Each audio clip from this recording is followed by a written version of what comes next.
अजीत सक्सेना जी, कलकत्ता से। राधे राधे। राधे राधे स्वामी जी, नमन। महाराज जी, पुनर्जन्म मिलेगा या नहीं, या किसी निम्न योनि ये तो यानी पशु जैसे श्वान शुकर ये तो में जा सकता है? अपनी छाती जानती है। यदि कोई वासना है और कहीं आसक्ति है कहीं भी, तो आना पड़ेगा। भरत जी चक्रवर्ती सम्राट पद त्याग कर, अपनी रानी, अपने पुत्रों को त्याग कर गंडकी नदी के किनारे भगवान की प्राप्ति के लिए भजन किए। तो एक दिन गंडकी नदी में खड़े सूर्य भगवान को अर्घ दे रहे थे। इतने में एक गर्भवती हिरणी, जो बिल्कुल महीने पूरे हो चुके थे, वो पानी पीने आई। पीछे से सिंह ने दहाड़ किया तो भयभीत होकर छलांग मारी, तो छलांग से जो गर्भ है वो जल में गिर गया और हिरणी उधर जाके मर गई। परम दयालु भरत जी ने देखा कि उसकी माँ तो मर गई, अब इसको पालेगा कौन? और वो बह के जा रहा था, दौड़ के कूद कर बच्चे को हृदय से लगाया। ऐसा हर सहृदय पुरुष को करना ही चाहिए। अब उसको अपने झोपड़ी में ले गए और 3 दिन 4 दिन रखना चाहिए, इसके बाद छोड़ देना चाहिए, क्योंकि वो बहुत चंचल, बहुत जल्दी समर्थ हो जाता है, वो अपने झुंड में मिल जाता। लेकिन आपकी आसक्ति हो गई, आपने उसे छोड़ा ही नहीं। तो जब मरने का समय आया ना, तो हिरन का चिंतन हुआ, तो पैदा हुए हिरन बन करके। तो हमारा अगला जन्म होगा कि नहीं होगा, इसकी पहचान आपको ही होगी, किसी दूसरे को नहीं। क्योंकि यदि आपको भगवत साक्षात्कार हो गया है तो अगला जन्म खत्म। और यदि कहीं आसक्ति है, वस्तु, व्यक्ति, स्थान में, लेना देना, कहीं भी आसक्ति है, तो आना पड़ेगा, इस जगत में आना पड़ेगा। इसीलिए कबीरा खड़ा बाजार में, सबसे पूछे खैर, ना काहू से दोस्ती और ना काहू से बैर। कोई ना अपना ना कोई पराया, सब भगवत स्वरूप, सब ब्रह्म स्वरूप, तो जीवन मुक्त हो गया। और अगर कहीं भी आसक्ति है, पुरंजन की स्त्री में आसक्ति थी, अगला जन्म स्त्री का हुआ। जहां आसक्ति है वही तुम्हें होगा। जब प्रबल आसक्ति हो जाती है, जिसमें प्रबल, तो कभी कभी आप देखते हो शरीर जुड़े हुए पैदा होते हैं, ऐसे कई देखे जाते हैं। ये प्रबल आसक्ति, अंतिम समय प्रबल आसक्ति, तो मानो दोनों के दोनों एक शरीर में जुड़ करके पैदा हो जाते हैं। आसक्ति ही हमारे अगले जन्म का कारण है। अगर ये आसक्ति नष्ट हो जाए और भगवान में हो जाए तो हम मुक्त हो जाए। ये आपको देखना पड़ेगा कि आपकी आसक्ति कहीं है, आपकी कोई इच्छा है। हम लक्षण बता देते हैं।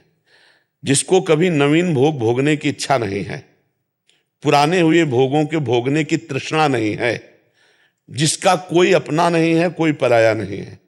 जैसे मीरा जी, मेरे तो गिरधर गोपाल दूसरो, जैसे तुलसीदास जी महाराज, एक भरोसो, एक बल, एक आस विश्वास, एक राम घनश्याम हित, चातक तुलसीदास। खत्म खेल, खेल खत्म, अब जन्म नहीं होने वाला। तो ये बात आपको देखनी। नवीन भोग भोगने की इच्छा नहीं, भोगे हुए भोग को तृष्णा कहते हैं। तृष्णा नहीं, और हमारी किसी से शत्रुता नहीं, अजात शत्रु, और हमारी किसी से मित्रता नहीं, ना किसी से मित्रता, ना किसी से शत्रुता, सब में अपने भगवान का भाव और निरंतर भगवान का स्मरण। तो अब अगला जन्म नहीं होगा।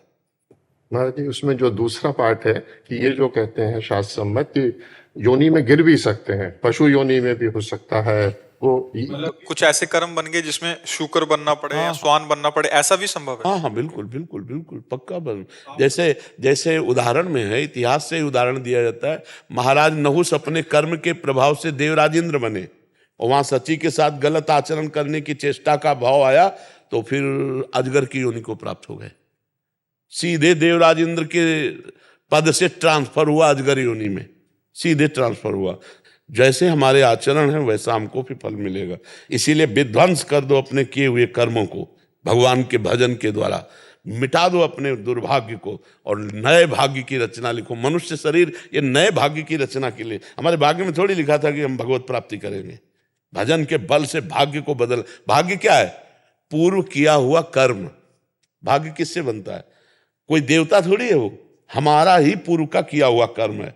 तो आज हम प्रायश्चित कर सकते हैं, आज हम प्रायश्चित कर सकते हैं उसका, अपने पाप का प्रायश्चित कर सकते हैं। हम तपस्या के द्वारा, व्रत के द्वारा, नियम के द्वारा, भजन के द्वारा, अच्छे आचरणों के द्वारा, परोपकार के द्वारा हम अपने भाग्य को बदल सकते हैं। मनुष्य जन्म इसीलिए मिला, नहीं तो सुअर कुत्ता और हमें अंतर क्या रहा? वो अपने प्रारब्ध को भोग रहा है, हम अपने प्रारब्ध को भोग रहे हैं। नहीं, हम प्रारब्ध को मेटिया मेट करेंगे। प्रारब्ध को विध्वंस करेंगे, भगवत प्राप्ति करेंगे। हम भगवान के अंश हैं, भगवान के बच्चा हैं। तो ये ठसक रख करके खूब भजन करे तो मिट सकता है, नहीं तो फिर कुछ भी बनना पड़ सकता है, कुछ भी। जो हमारे कर्म के अनुसार होगा फिर तो मिलेगा ही ना। अब इसीलिए डरना चाहिए कि अब हम कम से कम मनुष्य बने, हे सुअर कुत्ता ना बने। कम से कम ऐसे आचरण करें। ये जो बकरा बकरी मुर्गा खाते हैं ना, ये मुर्गा ही बनेंगे अगले जन्म, और छुरी इनके भी चलेगी, पक्का समझो ये बकरा ही बनेंगे। इसीलिए अभी प्रायश्चित कर लो, बंद कर दो ये मुर्गा मुर्गी खाना, ये मांस खाना बंद कर दो, शराब पीना बंद कर दो, पराई स्त्री के साथ व्यभिचार करना बंद कर दो, तो अभी मार्ग अच्छा हो जाएगा। अभी जो गलतियां हुई क्षमापन हो सकता है, अभी आखिरी श्वास तक क्षमा का अवसर है। जैसे वकालत पूरी हो गई और जज ने उसे फांसी की सजा दे दी, अब भी एक चांस है, राष्ट्रपति है ना। तो इसीलिए भगवान ने कहा सर्वधर्मान परित्यज्य मामेकम शरणम ब्रज तो अहम त्वाम सर्व पापेभ्यो मोक्षयिष्यामि। अब भी एक चांस है, भगवान की शरण में हो जाओ, नाम जप करो, भगवान तुम्हें मुक्त कर देंगे समस्त पापों से। भगवान कह रहे अहम त्वाम सर्व पापेभ्यो मोक्षयिष्यामि मा शुचा। एकमात्र भगवान की शरण, भगवान का नाम।